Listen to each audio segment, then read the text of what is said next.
Voici les lieux où nous sommes assis devant toi est trop étroit pour nous. Angalia fasi yenyewe tuko naikala mbele yako iko juu yetu. Ekiloko étroit. Iko kidogo juu yetu. Allons jusqu'au Jourdain, nous prendrons là chacun une poutre. Paka ku Yordani tunabeba kila mtu une poutre, muti, un piquet. Et nous y ferons un lieu d'habitation. Na tutaifanya ikwe makao. Élisée répondit, allez. Élisée akajibia kusema mwende. Et l'un d'eux dit, na moja katikati yao akasema, consens à venir avec tes serviteurs. Tunaichikia kwenda kuwa pamoja na mtumishi wa Mungu. L'un d'eux dit, moja wao anasema, consens à venir avec tes serviteurs. Unaitika kuya pamoja na mtumishi. Itika ukuwe pamoja nasi mtumishi wa Mungu. Et il répondit, j'irai. Na akajibu akasema taenda. Il partit donc avec eux. Bakaenda pamoja nao. Arrivé au Jourdain, ils coupèrent du bois. Bakafika ku Jourdain bakakata miti. Et comme l'un d'eux abattait une poutre, mmoja wao akakata muti kipande. Et comme l'un d'eux abattait une poutre,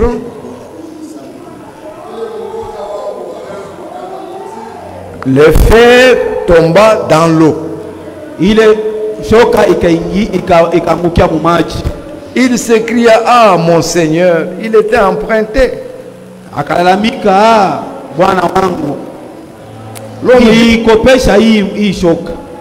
L'homme de Dieu dit, où est-il tombé?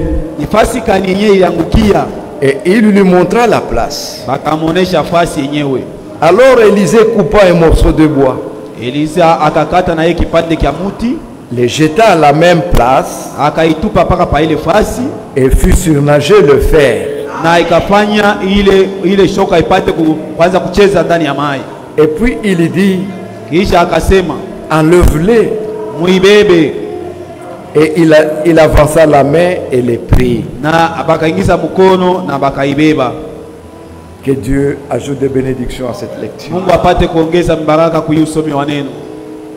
Vous avez lu avec moi ici Tunasoma na mie pamoja na mwe le serviteur qui coupait la poutre. mtumishi wa Mungu mwenyewe alikuwa na kata miti.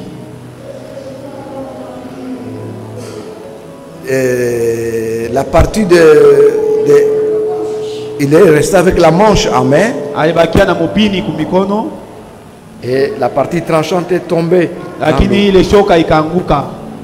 Regardez, Mwangalie, il était déjà en difficulté comme la hache était empruntée.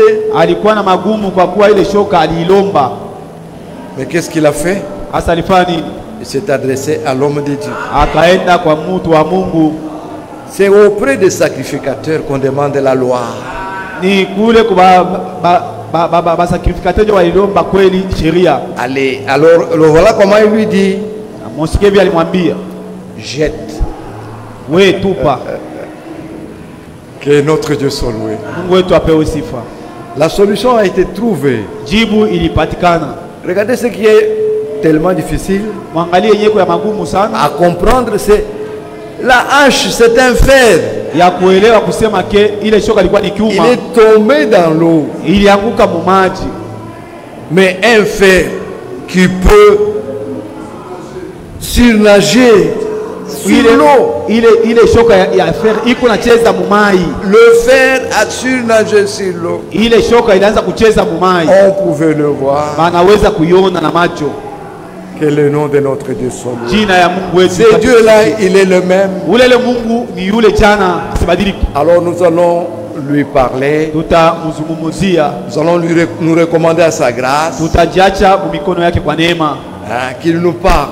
apate kusema nasi, Parlons ensemble. tuseme shibote pamoja. Bien-aimé Père Céleste, sois loué, sois exalté. Reçois toute notre gratitude. Fais-nous grâce, puisque nous sommes en ta présence, Seigneur. Tu es le même Dieu qui est avec ton serviteur, qui perdit la hache qui ne lui appartenait même pas. Mais toi, tu es un Dieu de solution. Tu es le Dieu qui connaît toutes choses, qui pouvait encore trouver là où la hache s'est trouvée dans l'eau. Ce soir, Seigneur, parle à nos cœurs. Oui, révèle-toi d'une manière particulière à chacun de nous. Fais-nous grâce et agis encore ce soir. Oui, Seigneur. Nous te recommandons ton serviteur, notre frère, qui va devoir parler devant ton peuple. Seigneur, accorde-lui des paroles, circoncis sa langue, que rien de lui ne puisse sortir, mais toi seul, saisis ton instrument et parle à ton peuple, agis et révèle-toi d'une manière particulière à chacun d'eux, que du début jusqu'à la fin, ça soit toi qui conduis chaque chose. Reçois l'honneur et la gloire. Bénis tous ceux qui sont branchés, qui sont en ligne et qui suivent. Tout pour ta gloire, au nom de Jésus. Amen. On peut s'asseoir et nous chantons juste un cantique, un tout petit cantique.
J'invite Frère Joseph.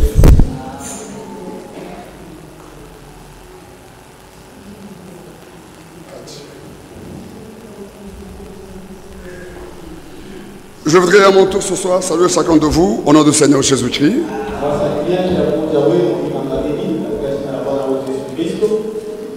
Étant vraiment reconnaissant au Seigneur pour ce soir, pour cette possibilité que Dieu nous offre. Nous avons chacun abandonné ses occupations parce qu'en nous, il y a une sonnette. Une sonnerie. Peu importe tout ce qui pourrait être fait,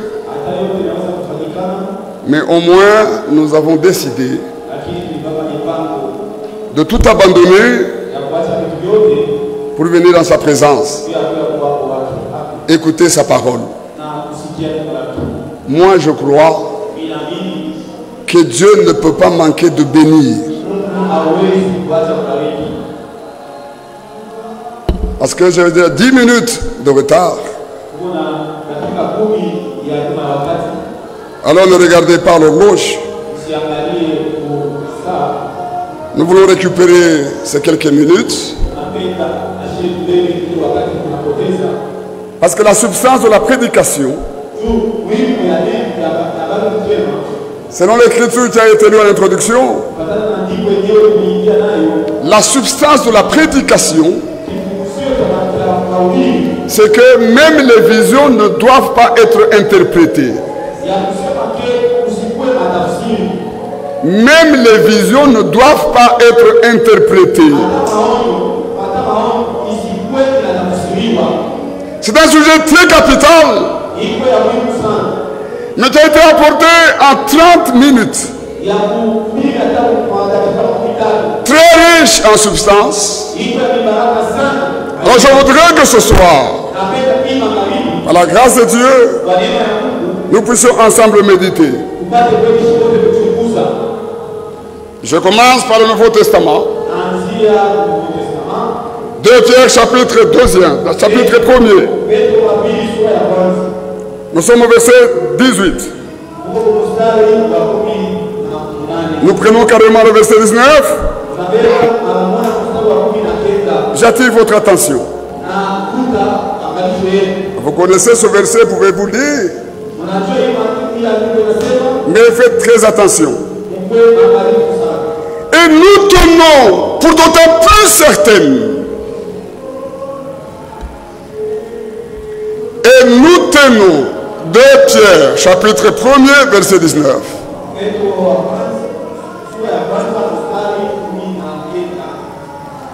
Et nous tenons pour d'autant plus certaines. Floribé, tu ne peux pas faire ce travail. Sinon, on va ne pas finir la prédication.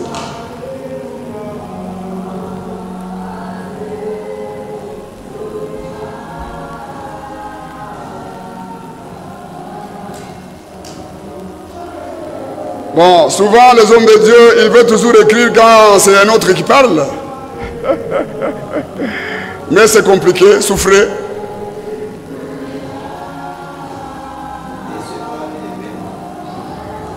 Nous sommes dans des...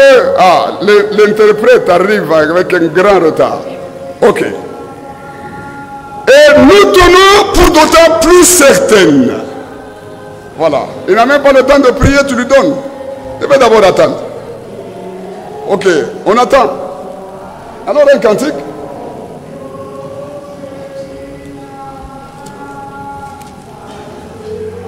Vous êtes en retard.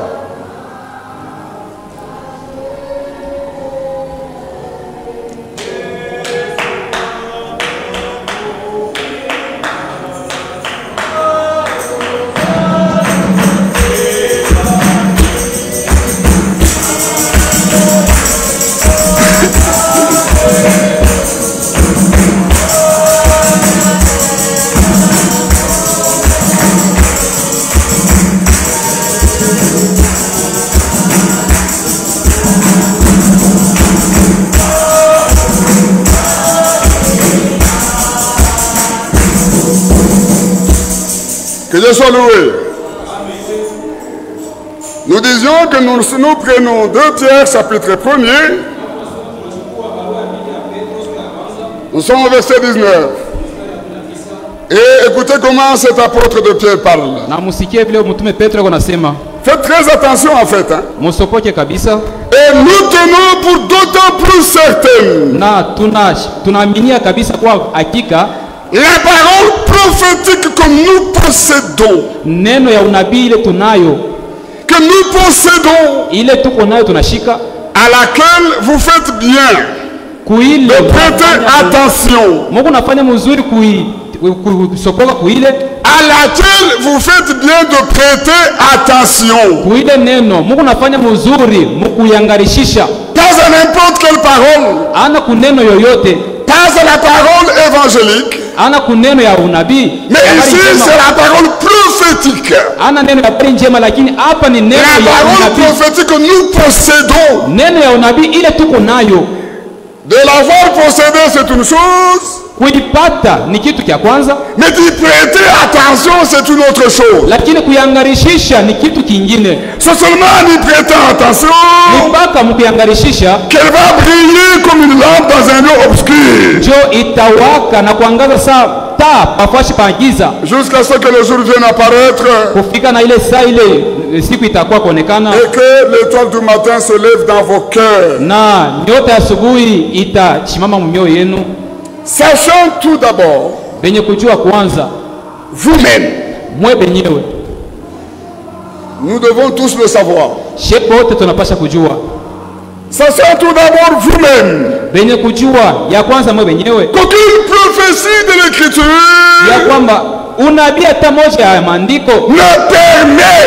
ne permet aucune interprétation.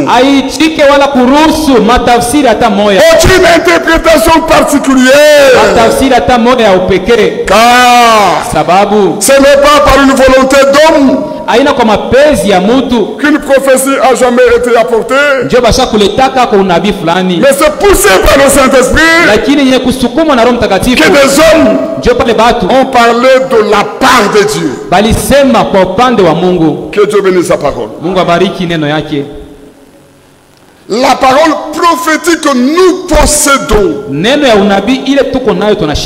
et plaise à Dieu que nous puissions être sous la même conduite et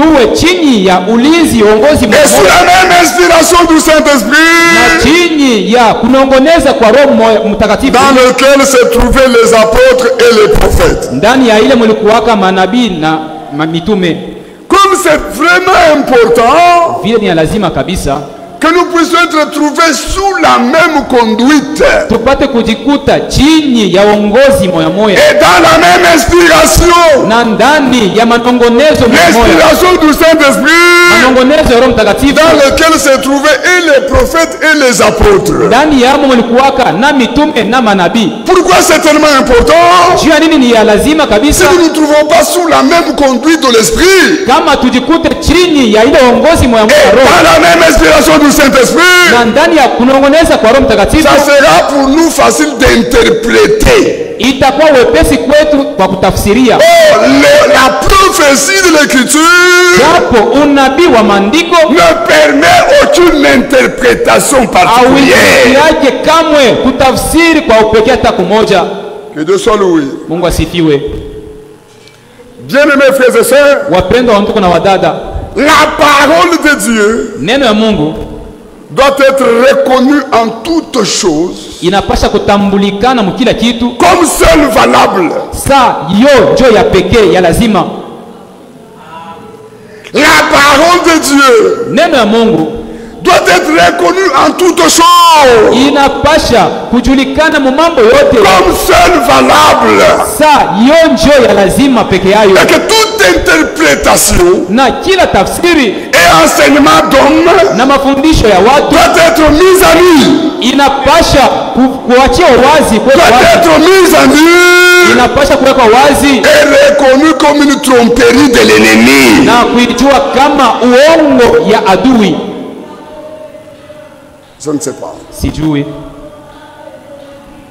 Il y a une grande différence infinie kuko tofauti kubwa ya mwisho entre la signification réelle de la parole kati ya maana ya kweli ya neno et les nombreuses interprétations au sujet de cette parole-là. na matafsiri ya kuachana kwa mambo inaangalia ile neno. Il y a là une différence infinie. Il n'y a pas moyen de se croiser là. Achanisho ni kubwa, hakuna namna ya kupatana pa ile. Dès que ça paraît petit au départ, Hata vile kunaonekana sasa kidogo kwa mwanzo, jamais ça ne pourra se croiser. kamwe haitawezeka kupatana. Nous devons réaliser Tunapaswa kujua qu'il y a une différence infinie kuko achanisho ya mwisho entre la signification réelle de la parole kati ya tafsiri maana ya neno et les nombreuses interprétations faites à son sujet là. na matafsiri ya kuachana ile wanafanya yule ile Oui, andiko. je me sens bien parce que je crie seul dans le désert. Ni unasikia mzuri vile niko nalalamika mimi mwenyewe mjangwa. Bien-aimés frères et sœurs, Banduku bapendwa na badada, celui qui ne croit pas la vraie parole de Dieu, ula shaminie neno ya kweli ya Mungu, la parole de Dieu originelle, neno ya Mungu ya kumwanzo, il est condamné d'office yeye anahukumiwa kuanzia à pale croire les mensonges. aminie uongo. Parce qu'au commencement, Kwa mwanzo n'étaient pas les interprétations. akukuwaka matafsiri, Au commencement était la parole kwa mwanzo kulikuwaka neno et les interprétations na matafsiri sont venues par la suite. ilikuyaka kisha. Alors, en tant qu'enfant de Dieu, Sasa saba watoto wa Mungu, celui qui ne croit pas ula shamini la parole originale de Dieu, neno ya kumwanzo ya Mungu, il est condamné à croire le mensonge de la parole. yeye kuna hukumu ya kuamini uongo ya neno Et c'est en matafsiri. cela que se place l'ennemi. Na njo fashi ile shetani adui anikaria Parce que nous parlons de chaque interprétation vile particulière tuko nasemezea juu ya kila tafsiri ya pekee dont la prophétie ne permet pas. ile ambayo unabii uitikie. Alors nous vous annonçons Basi vile tuko na que mitangazia même les visions ya kwamba hata maonyo données par le Seigneur Bwana mwenyewe analeta ne doivent pas non plus être interprétées. haiwezekane kutafsiriwa, Oh, les visions, japo maonyo Dieu dans sa souveraineté, Mungu mkuhuru il yake les donne à ses prophètes. eko naipatia manabii zake. Parce que les prophètes de Dieu, Manabii ya Mungu ce sont des voyants. ni benye maonyo, Qu'ils aient vu des visions, hata kama baliona maonyo cela n'est pas suffisant. haitoshe ile Au-delà d'avoir vu la vision, kushindia kupata maonyo, ils ont besoin beko lazima d'une introduction, ya kuingizwa d'une explication na mafasirio de la vision que Dieu leur a fait montrer. ya ile onyo Mungu alibaonesha. Si Dieu n'intervient pas, Kama Mungu atendi, c'est vraiment facile, ni wepesi même pour un prophète, hata njia ya nabii de glisser dans l'interprétation. ya kutelezika mu matafsiri. Est-ce que ça va? Mnafuata? Est-ce que la pensée est bien passée? Mnafuata iwazo mzuri? La parole de Dieu Neno ya Mungu doit être reconnue en toutes choses comme seule valable. tunapaswa kuijua mkila neno yonjo iko ya kweli na stahili, Et toute interprétation na kila tafsiri doit être mise en nu unapasha kuiweka wazi et doit être reconnu comme étant la tromperie de l'ennemi. na kuijua ya kwamba kuwa kama uongo ya adui. En tant qu'enfant de Dieu, Kama bana ba Mungu connu dès avant la fondation du monde, benye kujulikana mbele ya kuumba dunia, il nous est impossible, haiwezekane kwetu parce que Dieu nous a déterminés Mungu alitutayarisha à ne croire que la vérité de la parole. juu ya kuamini paka ukweli wa neno. Bien-aimés frères et sœurs, Wandugu wapendwa na c'est une wadada, grâce par excellence. ni neema mzuri Au milieu de beaucoup d'erreurs, kati ya makosa nyingi pour toi et pour moi, juu yako na juu yangu, Dieu nous accorde la grâce. Mungu atupatie ko Au neema milieu des erreurs, kati ya ile makosa. Dieu nous sort de toute erreur. Mungu anatutosha mwile makosa Nous yote. allons vers la vérité. Tunakaribia kwa ukweli, Nous croyons la vérité. tunaaminia ukweli, Et dans cette vérité, na ndani ya hiyo ukweli nous expérimentons notre sanctification. tunaonja utakaso wetu. Daniel chapitre 8. Danieli sura 8. Même les visions, Kupata maonyo, même les hata visions maonyo ne doivent pas être interprétées. haifai kuitafsiria. Daniel chapitre 8, Kitabu cha Danieli sura 8. je serai très lent. Je serai très lent. Mitakuwa mrefu pale, Je serai très lent. mitakuwa polepole, mitaenda C'est polepole. au verset 15. Tuko mustari ya 18, Ça, 15. c'est le livre prophétique de l'Ancien Testament. Hii ni kitabu cha unabii cha Agano la Kale, Comme l'Apocalypse, le livre prophétique dans le Nouveau Testament. mpaka sa vile kitabu cha Ufunuo ni kitabu cha unabii mu Agano Et Jipya. on voit que beaucoup d'hommes de Dieu, Mnamna kwamba hata watumishi wengi avant même l'ouverture des sceaux, mbele hata ya kufungula kwa mihuri ils pouvaient lire, waliweza kusoma ils ne pouvaient rien na comprendre. hawakuweza kuelewa kitu. D'ailleurs, même jusqu'aujourd'hui, Kwanza hata leo il y en a qui lisent ce livre ici, bali wanasoma hii qui ne kitabu comprennent rien. na baelewe kitu. La grâce pour toi et pour moi. Neema juu yako na mie, Écoutez ce témoignage. musikie hii ushuda. Tandis que moi, Daniel, Wakati ile mimi Danieli j'avais cette vision. nilikuwa na hii onyo, Est-ce que vous êtes là? mnafuata? Et que je cherchais à la comprendre. Na nilikuwa natafuta nielewe maana ya hiyo onyo. C'est ça. Voir, il a vu. Kuona ndiyo aliona, Il n'avait pas la compréhension. akukuwaka na maana. Tandis qu'il cherchait à comprendre. Wakati ile alikuwa anatafutisha kuelewa maana ya ile Voici onyo, quelqu'un qui avait l'apparence d'un homme se tenait devant moi. na tazama mtu fulani alikuwa na kuonekana kwa mwanaume, Et j'entendis la voix d'un homme au milieu de l'ulaï. akasimama mbele yangu na nikasikia sauti ya mtu mwanaume katikati ya Ulai, Il cria et dit, akalalamika Mungu sema, Gabriel, Gabriel, explique-lui la vision. umufasilie onyo. Que Dieu soit loué. Mungu asifiwe. Il a vu la vision. Aliona onyo, Il n'en avait pas la compréhension. akupata kuelewa. Alors qu'il cherchait à la comprendre, Wakati alikuwa anatafutisha maana, Dieu est intervenu. Mungu alitenda. Alléluia. Amen. Il envoie l'ange Gabriel Akamtuma malaika Gabriel avec un ordre. Avec un ordre. na kanuni. Il envoie l'ange Gabriel avec un ordre. Akamtuma malaika Gabriel na maneno shurti Explique-lui la vision. ya kwamba wewe umufasilie onyo. Nous lisons d'abord. Tunasoma kwanza. Gabriel, explique-lui la vision. Wewe umufasilie ile onyo. Il vint alors près du lieu où j'étais. Akakaribia pembeni ya fashi nilikuwa, Et à son approche, na mkuchofa kwake je fus effrayé nikashikia boka, et je tombais sur ma face. nikaanguka pa uso yangu, Et il me dit, na akaniambia, sois attentif, fils de l'homme. wewe kuwa msikilivu mwana wa mtu, Sois attentif, fils de l'homme. msikilivu mwana wa Car mtu, la vision sababu onyo concerne un temps qui sera la fin. inaangalia mambo ya wakati ya mwisho. C'est comme ça que Second écrivait. Sio vile Luis alikuwa anaandika. Mais on va le lire dans une autre traduction. Sasa tutaisoma mgeuzi ingine Mais nous sommes au verset 10. kwa mstari ya 10.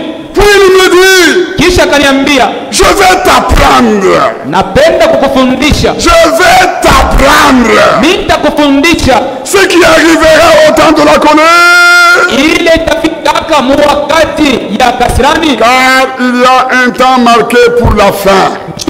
wakati banesha kupanga mwisho. Quel beau verset. Ni shairi mzuri gani? Gabriel fut envoyé à Daniel. Gabriel bakamutuma kwa Danieli, Et il reçut l'ordre de lui expliquer la vision. na akapokea amri ya agizo ya kumfasiria onyo. Est-ce que je peux poser la question à l'assemblée? Naweza kuuliza hapo kwa makutano, Est-ce que Daniel avait-il vu la vision? je, Danieli kweli alipataka onyo? Avait-il vu? Alionaka kweli onyo? Est-ce que Daniel avait-il vu la vision? Danieli kweli alionaka ile onyo? Voir la vision. Kuona onyo, Daniel l'a vu. Daniel aliona, Mais il avait besoin de l'explication. lakini alikuwa lazima na mafasilio, L'explication de ce qu'il voyait. mafasilio ya kile alikuwa naona. Il a vu des choses Aliona kwa vitu en tant que prophète. kama nabii, Mais Dieu, dans son amour, lakini Mungu kwa matendo savait yake qu'il n'avait pas compris. alichoka sema acha aelewe kitu, Il lui a envoyé un na ange akamtumia malaika avec l'ordre de lui donner l'explication de ce qu'il avait vu. na amri ya kumfasilia kile yeye aliona. Oui, Gabriel, Ndiyo Gabriel, explique-lui la vision. wewe mfasilie onyo. Pourquoi le Seigneur du ciel Jua nini Bwana kwa mbingu s'était-il donné tant d'efforts alijikaza kabisa pour lui envoyer l'ange Gabriel? je kumtumia malaika Gabrieli? Dieu ne voulait pas Mungu akupenda que Daniel, en tant que voyant qu'il était, kwamba Danieli saa mwenye maonyo ndiye alikuwa, hata vile alikuwa prophète, hata yule alikuwa nabii. Dieu ne voulait pas Mungu akupenda qu'il lui arrive d'interpréter imufikia tafsirie ce qu'il avait vu. vile aliona. Dieu aime les interprétations. Amen. Mungu anachukia matafsiri. L'amour de Dieu pour Daniel. Pendo ya Mungu juu yake Danieli, Il lui a envoyé son ange alimtumia malaika wake avec l'ordre na agizo de lui expliquer la vision, ya kumfasilia onyo, de lui expliquer ce qu'il avait vu. ya kumfasilia kile aliona. Dieu voyait Mungu aliona qu'il était prêt à interpréter ya cela. kwamba yeye alikuwa tayari kutafsiria. N'oubliez pas de Pierre chapitre 1er. Mushisabu Petro wa pili sura ya kwanza, Explique-lui la vision umfasirie onyo pour qu'il n'aille pas à interpréter. ili asifike mkutafsiria. Oui, Gabriel, Ndiyo Gabrieli, donne-nous les explications upatie mafasilio sur ce qu'il a vu en vision. yule akila anaona muonyo. La grâce de Dieu. Neema ya Mungu. Alors, arrive au verset 17. Je kufika sasa kwa mstari ya 17, Là, nous lisions: kule tulikuwa nasoma hivi: sois attentif, fils de l'homme, kwa msikilivu mwana wa mutu, car la vision concerne un temps qui sera la fin. sababu hii onyo inaangalia wakati itakuwa kumwisho. Mais dans l'autre traduction, Mugeuzi ingine: prends garde, fils de l'homme. we mwana wa mutu sopoka, Prends garde, fils de l'homme, mwana wa mutu sopoka, car la vision sababu onyo fait référence à la fin des temps. iku na shonda mwisho ya wakati. La vision Onyo fait référence à la fin des temps. iku na taya wakati ya mwisho, Et le mandat de na dire, mwadhibisho et mkusema nous le na croyons, tunayaminia que nous sommes justement à la fin des temps. ya kwamba kweli tuko kumwisho wa wakati. Toi et moi là, We na mie ule nous sommes justement à la fin des temps. tuko vya kweli kumwisho wa wakati. Bien-aimés, Wapendwa, quand Dieu montrait en vision la fin des temps à son prophète, wakati Mungu alikuwa anaoneshaka ndani ya onyo mwisho wa wakati kwa nabii wake, une explication vint au prophète, mafasilio ikaja kwa nabii, une introduction vint au prophète sur ce qu'il avait vu, kuingizwa kukafika kwa nabii bila aliona, et l'explication na mafasilio était venue du ciel. ilitokeaka ni kumbingu. C'est ça la grâce de Dieu. Ndio neema ya Mungu. Mon frère, ma soeur, Ndugu na dada, oui, ndiyo là nous sommes au chapitre 8, hapa tuko sura ya 8, nous gardons la page. tunachunga darasa, Nous allons au chapitre 9, tunaenda ku sura ya 9, nous lisons le verset 21. tunasoma ku mstari ya 21. Chapitre 9, verset 21. Sura ya 9 mstari wa 21. Écoutez, Shikia, c'est toujours Daniel qui rend témoignage. ni paka Danieli ule kuna shutia. Je parlais encore dans ma prière Nilikuwa ningali nasema mu maombi yangu quand l'homme Gabriel wakati yule mwanaume Gabriel L'homme Gabriel que j'avais vu précédemment dans une vision, mwanaume Gabriel ule miliona mumasa kiloko muonyo, il se réfère au chapitre 8. eko nasema juu ya sura 8. Quand je parlais encore dans ma prière, Wakati nilikuwa nasema ndani maombi yangu, quand l'homme Gabriel wakati ile mwanaume Gabriel que j'avais vu précédemment dans une vision, ule miliona mumasa kiloko hapa muonyo, il s'approcha de moi d'un vol rapide. akanikaribia kwa kuruka kwa wepesi, Et c'était au moment de l'offrande du soir. na ilikuwa ni wakati ya masadaka ya magharibi. Encore ici au chapitre 9, Hapa tena musura ya 9, quand l'ange était arrivé, wakati malaika alifika, c'était pour un but. ilikuwa ni kwa kifukuzio. Et Daniel de rendre témoignage, Na kwake Danieli mkutoa hii ushuda, il m'instruisit. akanifundisha. Amen. Alléluia. Amen. Il m'instruisit. Akanifundisha Et il s'entretint avec moi. na akaongea nami Et il me dit, na mkunyambia hivi, Daniel, Danieli, je suis venu maintenant. hapa sasa nakuja. Tu n'as pas compris la vision. Au jaelewa onyo. Je m'as envoyé avec un ordre Mungu alinituma na kanuni na pour shuti t'expliquer ce que tu as vu. na agizo ya kukufasilia kile uliona. Ici encore, Hapa tena l'ange est venu. malaika alikuya, Il l'a instruit. alifundisha Et s'entretenant avec lui, na mkuongea naye il dit, akasema, Daniel, Danieli, je suis venu maintenant nakuya sasa hivi pour ouvrir ton intelligence. juu ya kukufungula akili. Alléluia. Amen. Je suis venu maintenant Mimi nakuya hapa sasa pour ouvrir ton intelligence. juu ya kukufungula akili, Comme c'était important pour Daniel vile ilikuwa ya lazima njuu yake d'avoir Danieli la compréhension exacte ya kupata kuelewa kule kuna fai de ce qu'il avait vu en vision. ya bila aliona mu maonyo. Alors au verset 22, Mstari wa 12, lorsque tu as commencé à prier, wakati ukaanza kuomba la parole est sortie. neno ikatoka, Et je viens pour te l'annoncer. na mimi nakuya kukwambia hayo. Car toi, Daniel, Juu we Danieli tu es un bien-aimé. uko mpendwa.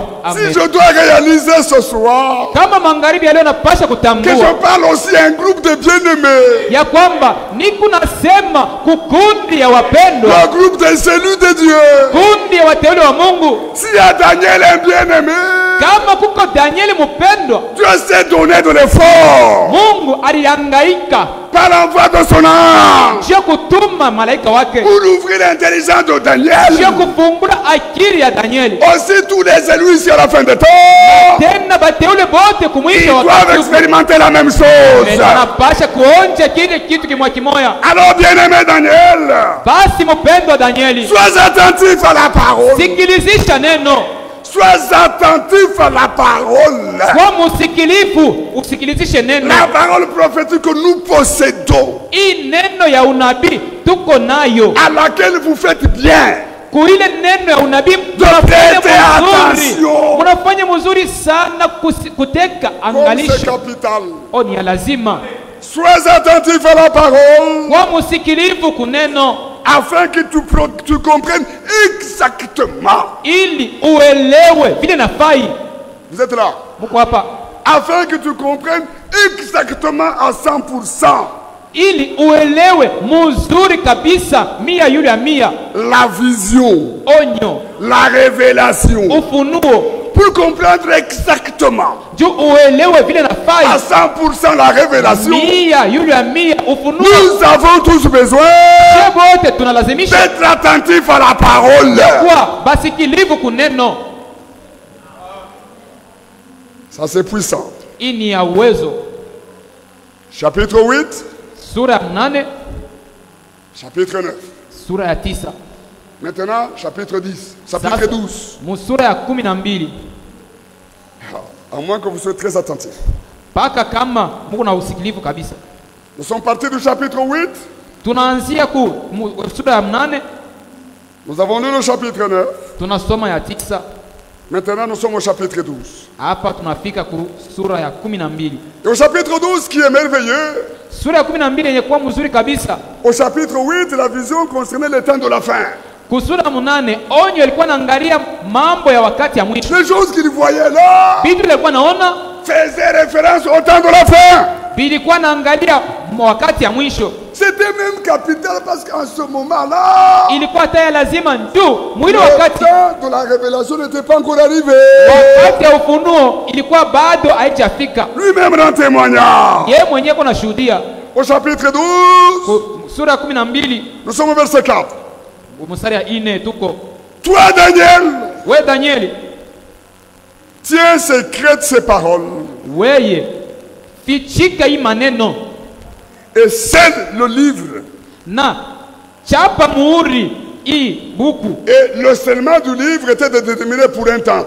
na kutia muhuri yule ile buku ilikuwa ni njoo wakati fulani. C'est le livre Funga kitabu jusqu'au temps de la fin. kufikia na wakati ya mwisho. Est-ce que vous êtes là? Unafuata? Le livre devait rester scellé Kitabu kilipasha kubakia kenye kufunga jusqu'au temps de la fin. kufikia na wakati ya mwisho. Alors, Njoo sasa plusieurs le liront wengi wataisomaka et la connaissance augmentera. na watu watapataka ufahamu itazidi. Croyez-vous aussi avec moi Munaamini na mwe pamoja na mimi hapa que nous vivons au temps de la fin? tunaishi wakati ya mwisho? Croyez-vous aussi avec moi Munaamini tena pamoja na mimi que nous vivons vraiment au temps de la fin? ya kama tunaishi wakati ya Nous mwisho? vivons au temps de la fin. Hiyo tunaishi wakati ya mwisho, Avant l'ouverture des sceaux, mbele ya kufungula mihuri, avant ce dernier message, mbele ya ujumbe ya mwisho. il y a eu des hommes dans le temps de la Bible Kuwaka kwa batu mu nyakati ya qui Biblia aussi avaient sondé le livre. bale nabo balichunguzaka Ils kitabu, ont sondé le livre, balichunguza kitabu, mais ils n'avaient pas la révélation parfaite. lakini abakupataka ufunuo kamilifu Parce que le temps n'était pas encore arrivé. wakati ilikuwa bado haijafika. Dieu, dans son dessein du salut, Mipango yake ya wokovu prévoyait tayarisha que la révélation de ces paroles ufunuo ya ile maneno arriverait itafikaka au temps de la fin. mu wakati ya mwisho. Justement aujourd'hui, Vile tena leo nous sommes au temps de la fin. tuko mu wakati ya mwisho. Alors aujourd'hui, Basi leo nous pouvons sonder le livre. tunapasha kuchunguza kitabu, Et nous l'avons sondé. na tulikichunguza. Et nous sommes tellement reconnaissants au Seigneur Tunashukuru kabisa kwake pour Bwana la révélation que Dieu nous a donnée. juu ya ile ufunuo Mungu alitupatia.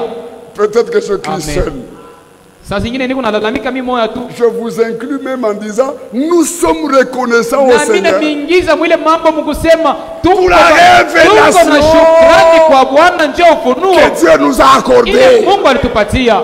Bien-aimés frères et sœurs, Bapenda banduku na badada, quand ce moment-là sera venu, wakati ile saa itafika que la révélation nous soit accordée, ufunuo itupewe, autrement dit, mkusema kwingine, lorsque ces paroles qui étaient secrètes wakati maneno ilikuwa yenye kuficha seront révélées, itafunuliwa, alors s'accomplira le verset 10. njo pale itatimia kumustari ya 10. Ici, j'attire votre attention. Hapa nakokota ange yenu, Lorsque ces paroles qui étaient secrètes là wakati ile maneno ile balifichikaka seraient révélées, itafunuliwa, alors s'accomplira le verset 10. njo itatimia sura 8. Que dit le verset 10? Mstari 10 inasema nini? Alors plusieurs, Basi wengi, mon Dieu, Mungu wangu, plusieurs wengi seront purifiés, watatakaswa seront blanchis, na watakuwa safi seront épurés. na watatakasika. Plusieurs, Wengi les méchants wabaya, wote wabaya feront le mal. watatendaka mabaya, Et Dieu a déjà décidé. na Mungu anaisha beba mipango. Dieu a déjà décidé. Mungu anaisha beba mipango. Aucun des méchants Hakuna mtu hata mmoja mubaya ne comprendra. ataelewa, Mais lakini ceux qui auront de l'intelligence, wale watakuwaka na akili, on va voir d'où viendra cette intelligence ici. njo tutaona kule ile akili itatokea. Mais ceux qui auront de l'intelligence Wale watakuwa na akili comprendront. wataelewaka. Alors il faut aller à l'université Basi napasha kwenda ku universite Pour comprendre, alors qu'est-ce qu'il faut faire? Juu ya kuelewa tufanye nini? Il faut faire la théologie. Inapaswa kujifunza mambo ya Il Mungu. faut faire le séminaire. Inapaswa kujifunza mu Il maseminaire. faut étudier. Inapaswa kusoma. Non, non, non, non. Hapana, hapana. On va y arriver. Tutafikia kuile. Mais parce qu'il y a deux catégories. Lakini vile kuko aina mbili Les méchants. watu wabaya. Ainsi Dieu a décidé. Jo hivi Mungu anasha kubeba Ils mipango. ne comprendront pas. Amen. Hawataelewaka. Mais ceux qui auront de l'intelligence Lakini wale watapataka akili comprendront. jo wataelewaka. Mais qui Amen. sont-ils Ni ceux-là? banani bale? Bien-aimés frères, Bapeta banduku. le prophète ne comprit pas Nabii akaelewa pana ce que Dieu lui avait montré. ile Mungu alimuoneshaka. Parce que la révélation n'était pas destinée à son temps. Juu ufunuo haikutayarishwaka mwakati yake. Bien-aimés frères et sœurs, Wapendwa wa ndugu na wadada, qui peut se réjouir ce soir nani magharibi leo anaweza de kufurahia savoir kujua qu'il y a des hommes et des femmes sur la terre aujourd'hui ya kwamba kuko batu banamuke na banaume pa dunia leo à qui le Seigneur pale ambapo Bwana ouvre l'intelligence eko nafungula akili pour toutes les écritures. juu ya maandiko yote. Amen. Ah, Amen. ça vous passe. Amuyaelewa kitu? Est-ce que vous pouvez vraiment vous réjouir Mnaweza kufurahi kweli de savoir juu ya kujua qu'aujourd'hui sur la terre là, kwamba leo pa hii il y dunia a des hommes et des femmes kuko batu banaume na à banamuke qui le Seigneur pale Bwana ouvre l'intelligence anafungula akili pour toutes les écritures. juu ya maandiko yote. Oui, Ndiyo j'entendis nikasikia et je ne compris pas. na sikaelewa. Ça, c'est un témoignage merveilleux Hii d'un ni prophète ushuhuda mzuri kabisa ya nabii à qui la vision était montrée ule ambaye balimuoneshaka onyo pour les choses à venir, juu ya vitu vya masiku les ijayo, choses qui devaient arriver au temps de la fin. vitu vipasha kufika mwakati ya mwisho. Dieu, dans sa sagesse, Mungu mu hekima yake a établi son plan du salut. alipanga mapu ya wokovu, Et Dieu, dans sa sagesse, na Mungu ndani ya hekima yake il révèle toutes choses anafunua kila kitu au temps propice. mu wakati na fai. Bien-aimés, Bapendwa, pourquoi nous lisions le verset 9 et le verset 10? jua nini tuko nasoma mstari ya 9 na ya 10 Après ces mots, kisha hii misemo j'avais souligné le verset 10. mili kistari pa mstari ya 10 Après que ceux qui étaient scellés kisha jua ile balitia muhuri soient revenus, iwe ya kufunuliwa, alors plusieurs devaient expérimenter la purification. basi wengi walipashaka pale kuonja utakaso. Et laissez-moi vous dire ce soir Na mniachilie niambie magharibi ya leo, que cette parole du verset 10 s'accomplit sous nos yeux. na hii sehemu ya mstari ya 10 iko natimilika mbele ya macho yetu. Nous vivons justement dans ce temps de la fin. Kweli tunaishi wakati ya mwisho, Et par ce dernier message, na kupitia hii ujumbe ya mwisho avant son retour, mbele ya kurudi kwake, tous les mystères masiri yote ont été dévoilés. ilifunuliwa, Tous les mystères masiri yote ont été révélés. alifunulia, Et toutes les choses qui étaient cachées vitu vyote tena bilificha nous sont révélées dans sa parole. alitufunulia avyo muneno Parce yake. que c'est le temps de la révélation.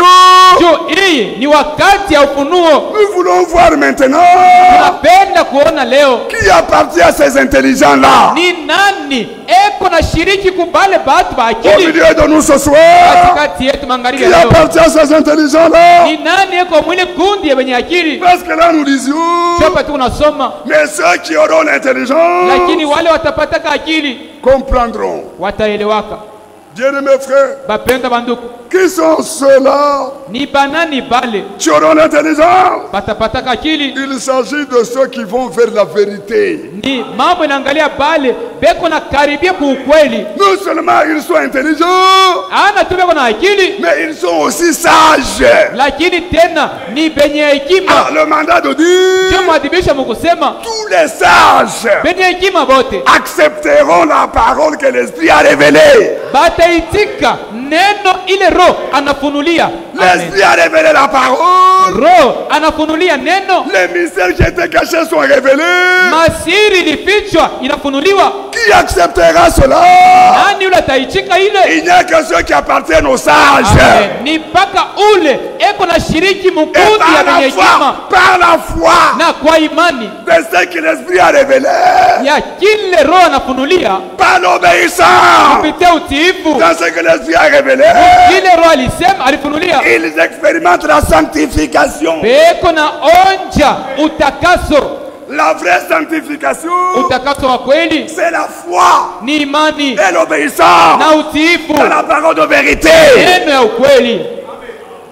Bien-aimés frères et sœurs, Wapendwa wa ndugu na dada, nous vivons dans ce temps de la fin. tuko naishi mwi wakati ya mwisho, Et par ce dernier message avant son retour, na kupitia hii ujumbe ya mwisho mbele ya kurudi tous kwake, les mystères qui étaient cachés masiri yote ilifichaka, ont été dévoilés, ilifunuliwa ont été révélés dans sa parole. na ilifunuliwa muneno. Les sages, Wenye hekima, les sages, wenye hekima, je ne sais pas si j'en parle à quelques-uns dans la sijue salle. kama niko naambia kwa batu fulani magharibi ya leo Ils mwichumba, appartiennent aux intelligents beko na shiriki mukundi ya wenye hekima, dont parlait Daniel.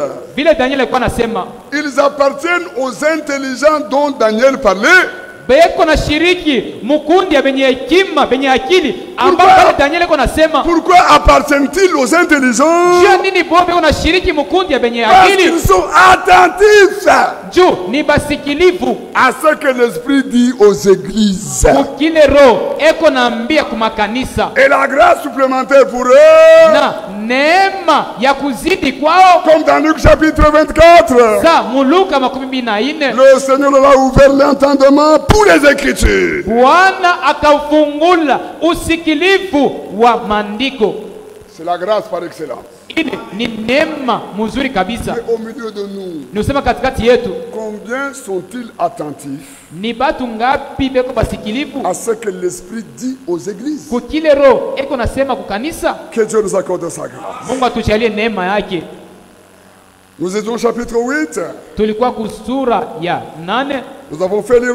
Il lui a envoyé un ange. Mungu alimutumiaka malaika Comme l'ange était allé à Daniel. mpaka vile malaika alienda kwa Danieli Aussi avec Jean Soulier de Patmos.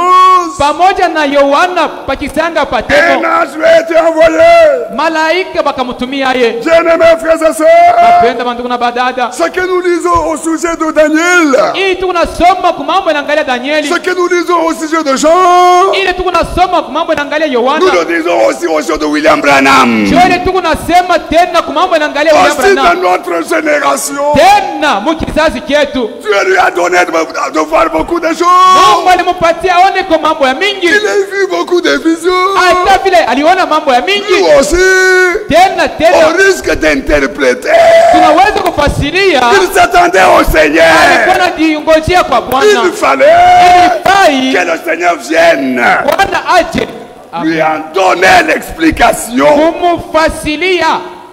Amen. Si vous êtes lecteur du message, Kama mnasomaka ujumbe l'homme de Branham lui-même rend témoignage. huyu mtu Branham mwenyewe kuna shuhudia, Si l'ange du Seigneur n'était pas venu à moi, kama malaika kukuyaka kwangu je commettrais la même erreur. ningefanya makosa moya moya, Parce que je voulais apporter une prédication juu nilipendaka kuleta mahubiri sur base de mes anciennes notes. kufuatana na maandiko yangu ya Mes zamani. anciennes notes là, Ile maandiko yangu niliandikaka que zamani, j'avais pris chez les autres prédicateurs. ile miliandikaka ku mahubiri ya bahubiri Mais wengine, que le nom de Dieu soit loué. lakini jina ya Bwana itukuzwe. Dieu lui a envoyé son ange Mungu akamtumia malaika wake, et lui a donné la chose juste. akamupatia kitu vile kilifai. Voir les choses, oui. Kuona mambo ndiyo, Mais au risque d'interpréter, lakini juu ya kukosa kutafsiria. il faut que Dieu vous envoie quelqu'un Amen. Inapasha Mungu akutumia mtu pour vous introduire, sio kumiingiza pour vous fournir l'explication na kuipatia mafasilio selon sa volonté. kufuatana na mapenzi yake. Bien-aimés frères et sœurs, Bapendwa bandugu na badada, oui, ndiyo si le mandat à son niveau pouvait dire, kama mwadhibisho kwa upande wake aliweza kusema en rapport avec le dernier livre d'Apocalypse, kufuatana na kitabu cha mwisho cha Ufunuo. Moi je prends Acte après chapitre 22, je sors le Mina chapitre beba 1er. Ufunuo sura 22. Je laisse le chapitre 1er. Mina acha sura ya kwanza. Je prends le dernier livre. Mina beba kipande cha Le dernier chapitre. Mina beba sura ile ya mwisho. Écoutez comment il parle au verset 16. Musikie kile kunasema kwa mstari ya 16.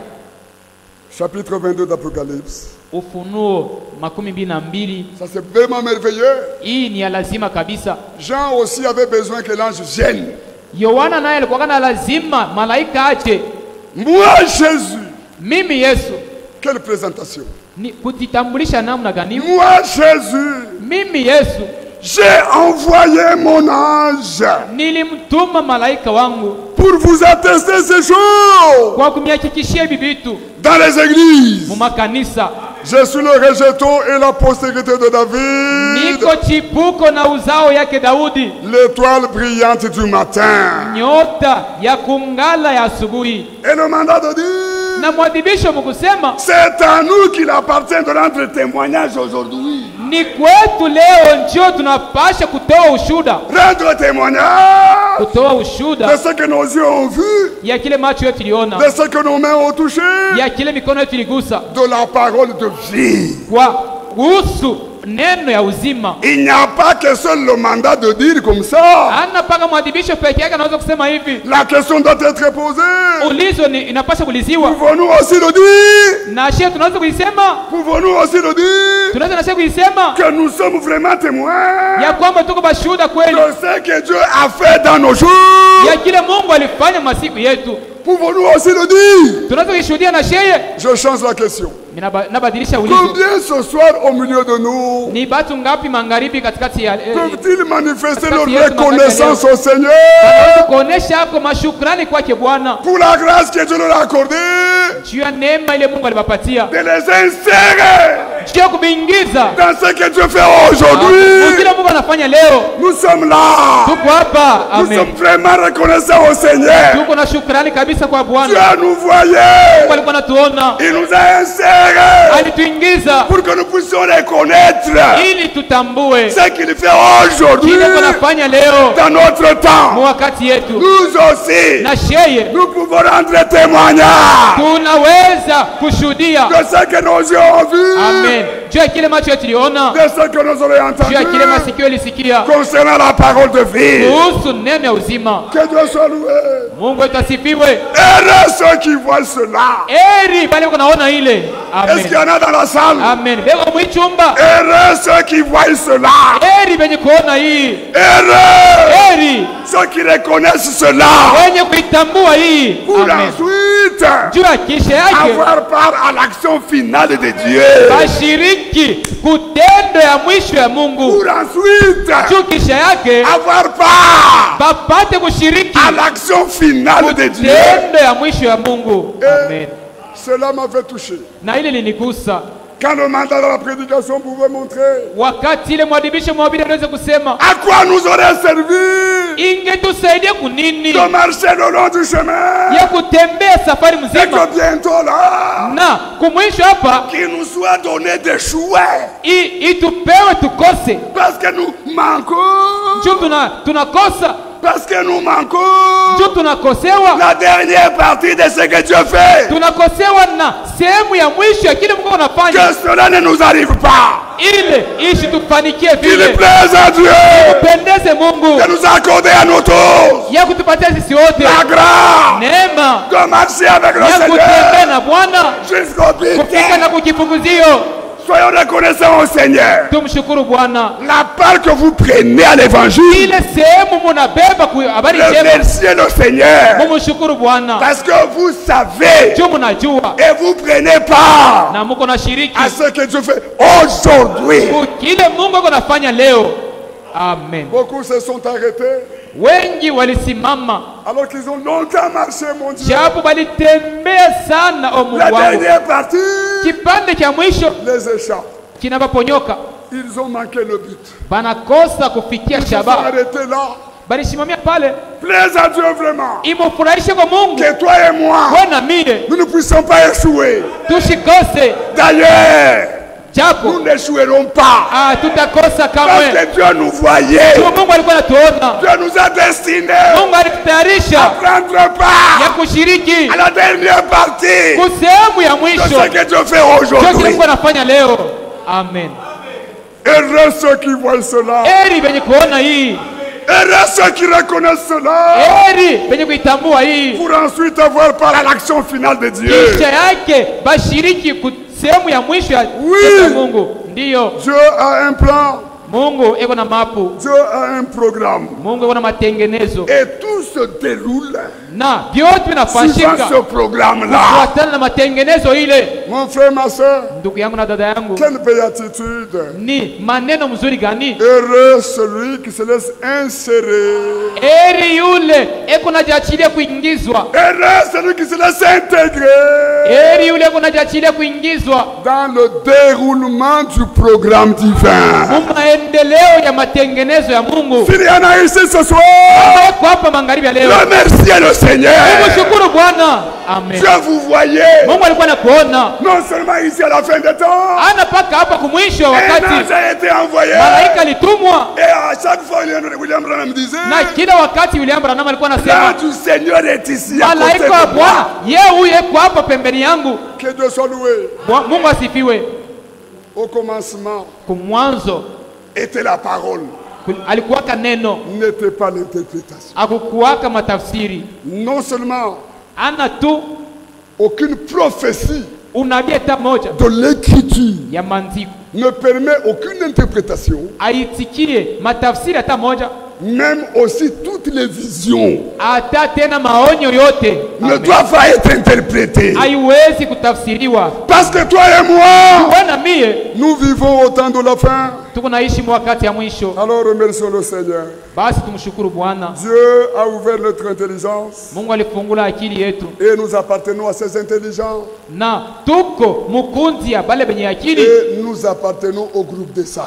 na tuko sehemu ya benye hekima. Si vraiment nous en sommes, Kama ni vya kweli njo mwile mkundi je tuko. vais voir comment nous allons éclater en action de grâce. Mimi pasha kuona namna ile tuko. Je vais voir Napenda kuona comment est-ce que nous allons éclater en action de grâce. namna ile tutalalamika na matendo ya shukrani. C'est que toi aujourd'hui tu comprends et tu crois. Ni kusema wewe leo unaamini na unaelewa. Beaucoup ont sondé, Ba mingi balichunguza, beaucoup ont cherché à comprendre. balitafutisha kuelewa, Le temps n'était pas arrivé. wakati bado ilikuwa Nous haijafika. sommes maintenant dans ce temps. Leo hii tuko mwile wakati, Croyons tuaminie tout ce que l'Esprit révèle. ile yote Roho Et par anafunulia. la foi Amen. Kupitia imani et par l'obéissance, na utiifu expérimentons tous tuonjeshe bote la sanctification utakaso, pour que cela Amen. devienne vrai.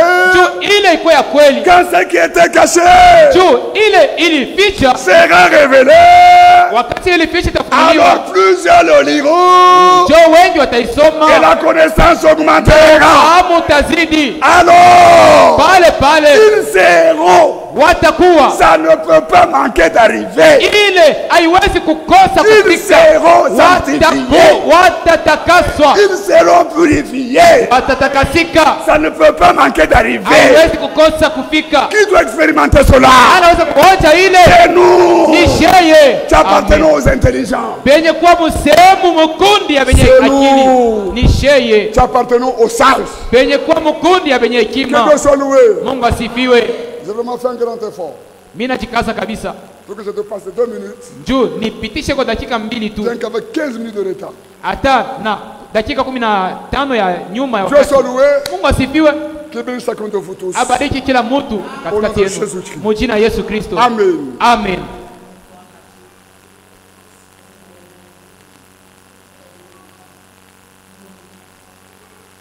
Est-ce qu'on peut s'élever? Tunaweza kusimama.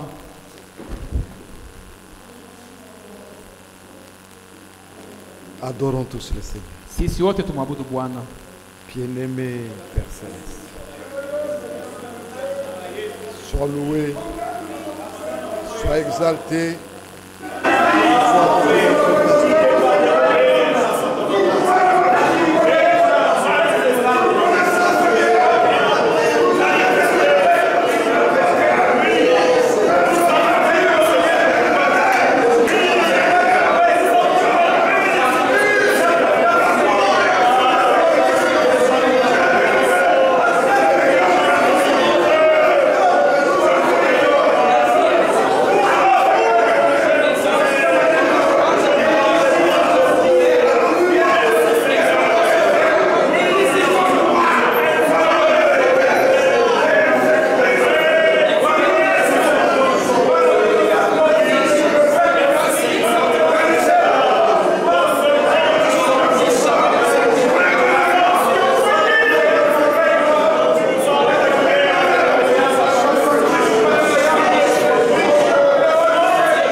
qui a une requête dans son cœur.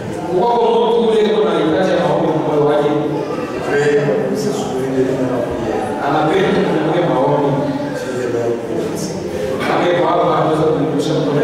Nous sommes tous en train de continuellement dans le besoin.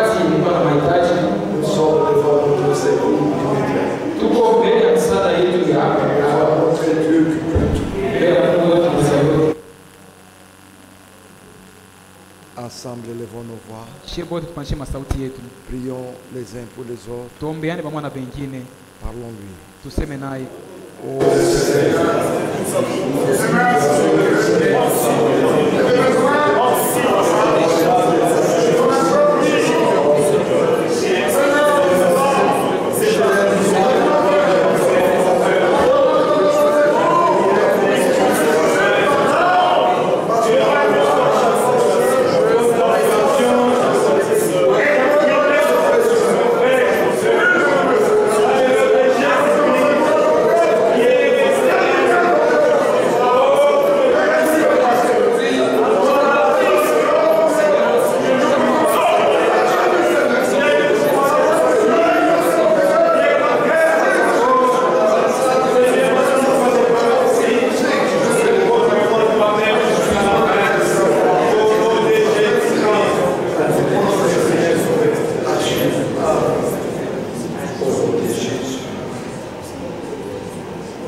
Seigneur Dieu Tout-Puissant, nous te sommes infiniment reconnaissants de la grâce que tu nous as faite.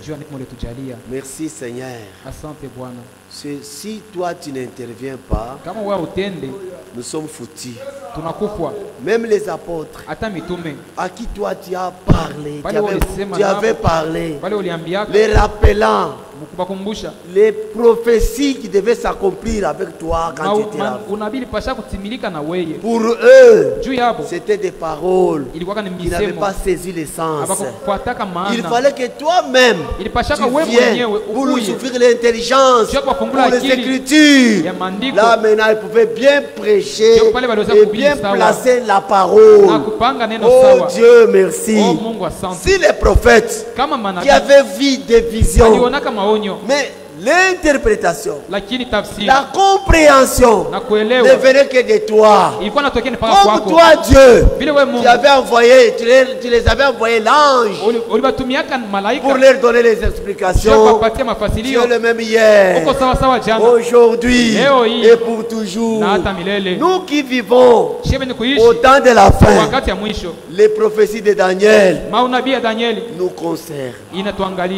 Maintenant, augmente notre intelligence. Donne-nous la connaissance. Et purifie-nous, Seigneur, selon ta parole. Car toi, tu avais dit, plusieurs alors seront purifiés. Car la connaissance augmentera. Merci, Seigneur, pour ta purification. Merci, Seigneur, pour ton interprétation. Merci Seigneur pour tes instructions. Merci Seigneur pour ta parole. Merci Seigneur. Bénis le vase par qui tu nous as parlé. Nous avons notre bien-aimé frère Kalanga au milieu de nous. Bénis lui aussi Seigneur. Et sois avec chacun de nous, Père Céleste. Les mains qui se sont levées, derrière chaque main, il y a un besoin. Réponds à chaque besoin. Nos yeux sont tournés vers toi. C'est seulement sur toi, Seigneur, que nous nous appuyons. Aucune personne qui s'est confiée en toi peut être déçue. Oh Seigneur, merci pour tout. Toi, tu avais dit tout ce que vous demanderez en priant. Croyez que vous l'avez reçu et vous le verrez s'accomplir. C'est pourquoi Nous te disons merci pour tout ce que tu nous as donné. Car c'est dans le nom qui est au-dessus de tout nom du Seigneur et Sauveur Jésus-Christ. Nous t'avons ainsi prié. Amen. Amen. Que le nom de notre Dieu soit loué. Qu'il bénisse son serviteur. Qu'il bénisse mon frère pour la prière. Et qu'il vous bénisse tous d'être venus. Nous avons été en ligne avec notre frère Henri Bouessi. Frère John Kapalu. Frère Serge Lukusa. Frère Gloire. Frère Adjoua Believe. Qui vous salue tous au nom du Seigneur. Nous sommes arrivés à la fin de ce service. C'était la volonté du Seigneur. Dimanche, venez encore nombreux pour écouter la parole. Allons tous en paix. On va chanter un cantique.